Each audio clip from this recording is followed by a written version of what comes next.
Sometimes I doubt myself. Like, as confident as I might feel about what I'm saying, what I'm doing, or what I'm working on, there's some times that I feel like, yeah, like this is maybe I don't know what I'm talking about. Like, am I really okay to be here? Am I supposed to say something? Sometimes I feel like someone is going to discover that I am just a fraud, right? That I don't know what I'm talking about. I feel like I'm a fraud sometimes, and that someone's going to find me and call me out. And sometimes I use this as an excuse not to speak, not to say something, not to act, to hesitate, really. This is called imposter syndrome, and we all get it. And it's a nasty little thing, but you can get over it. I've gotten over it. I'll tell you how. And it's a great tool to know how to get rid of imposter syndrome when that comes up. So I'm Owen. Thank you for joining today. Happy Monday.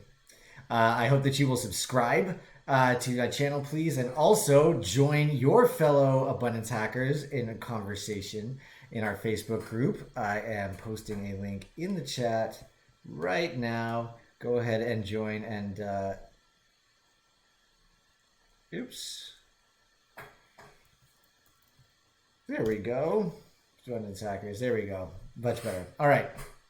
So, I'll tell you, I had a real brush with imposter syndrome when I was writing my ebook, actually, not too long ago. My initial thought was, and is like, who wants to hear from me, right? Like, do I actually have something that people really actually care to hear? Like, is there any reason that I should speak? And I remember my mentors, when I was getting out started in the digital marketing game, being like, no, now is the time. Like, get started now. Don't wait to talk. Don't wait to speak. But I did for a long time because I'm like, well, who am I to say anything, right? Like, who is Owen Ward? And then, if I do say something and I say something wrong, like, is everyone going to come at me? And is everyone going to come after me? And, am I going to get blasted for that? Right? So sometimes I think, like, it's easier just to stay quiet. Right? You don't have to worry about any of these things when you're not putting yourself out there, right? When I'm not putting myself out there. So when it came to writing ebook, it's how to unlock and unleash your superpower. We'll talk about that in a little bit. I pushed through. I got over this imposter syndrome, and I'll tell you how I did it. And I'm super glad that I did. I'm super glad that I did because something that before I was like, why should I write this? Does anybody really want to hear from me? I did, and then I got amazing feedback. I got amazing feedback from my friends who was helping edit it, my friends who were helping contribute to it, people who've read it. They felt amazing. They gave really great feedback. Hey, Davis, how are you? Thanks for stopping in. It's good to see you. How you doing? And on top of which, writing an ebook, right, just something as simple as that. Well, it's not simple. It's not simple. It sounds simple when you get it done, but it's not that simple, right? It's something I wanted to do for a long time. And if I had let imposter syndrome get in my way, I wouldn't have done it. But having gotten it done, I had this huge accomplishment done and under my belt because I did it, because I got past imposter syndrome. But most importantly, other people have told me how just this that I wrote helped them, right? How I was able to help others, which I wouldn't have been able to do if I had just stopped and got stuck around with imposter syndrome. So getting good feedback, helping others, feeling accomplished, all these are great reasons to kick past your imposter syndrome. So we'll get into how I did that. Davis, I'm doing great, man. I am doing awesome. I'm feeling good. I'm happy to be here. I'm happy to be having this chat. I hope you are staying safe and healthy where you are. Okay, so let's talk about how you get past imposter syndrome. So first of all, find your niche. Find where you are passionate, where you are confident, right? What do people always come to you asking for help with? What do people always need your help with? I'm sure there's something here or there or the other that you're sort of the go-to for a particular, either as a piece of information or a task or knowledge about a community or anything like that? What is something that people always come to you for, right? And then how do you help other people, right? So maybe it's not so much that people are coming to you, but what do you do to help other people? Is there something that you have a talent, even if it's a calming voice for people who need it? Are you really handy with tools and hardware and things like that? Help around the house.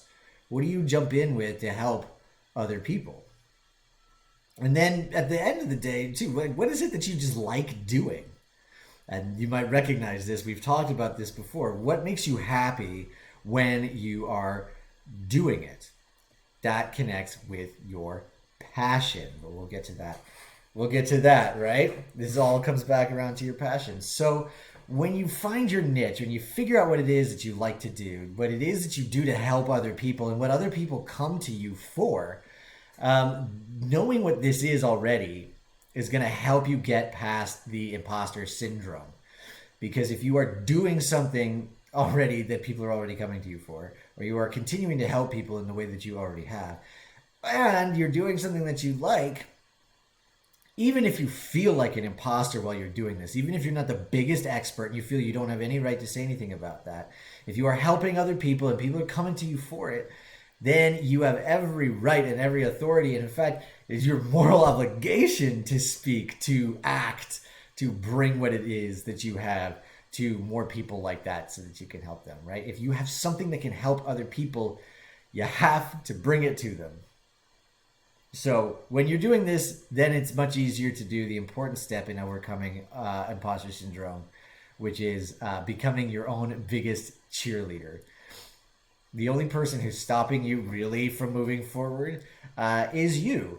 When you think about it, right? And I had to get past this myself. If you've got a fear about speaking or helping others or coming out because you feel like you're an imposter, that's all just in your head. That's all just in your head, right? If you speak and no one even cares about it, they're just not going to listen, right? They're just not going to show up. It's not like someone's going to come and attack you for it. That is just all invented in our heads. So really, imposter syndrome is just in here. It's just in here. And this, fortunately, our thoughts is one of the two things that we can control, thoughts and actions, right? So if you need good feedback to really help you move forward, if you need that permission to keep moving forward, you have to give it to yourself. But you're going to start finding the people who are interested in what it is that you have to say. And you're going to hear from them that they don't think that you're an imposter either, right?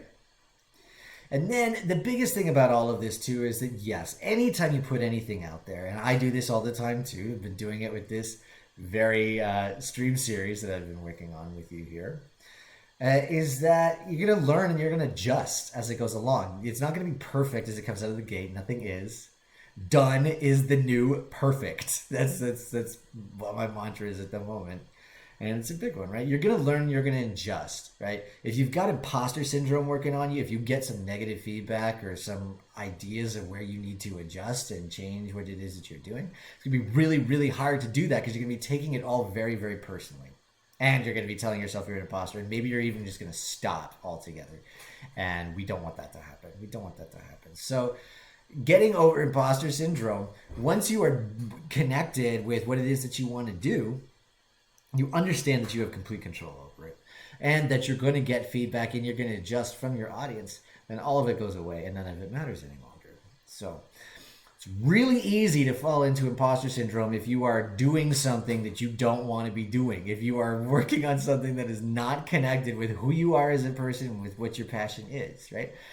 So take that hour of a day, maybe it's this, to move your passion forward. And if you don't know what it is, then take this hour a day to find it. And if you need some help, if you're just in the weeds or you just want an extra boost, then I highly recommend going to owenjward.com, give me your email address, and I will send you right out how to unlock and unleash your superpower. It is your guide to go from scarcity to abundance. It will help you get in line with your passion. It will help you figure that out so that you can get in action and help other people, especially in a time like right now when we really, really need it. So if you're considering a change of career, if you're considering doing something brand new right now, maybe your employment has changed, or you got some extra time on your hands, or you're just looking for another direction, you're going to take this time as an opportunity, as a gift to make a change, to get connected with your passion, then definitely go to owenjward.com, get the ebook right now. We got lots more good stuff. So thank you so much for joining today. Davis, thank you so much for coming by. I really, really appreciate it. I'll shoot you a note here in the chat. And thank you so much. And I'll talk to you really, really soon.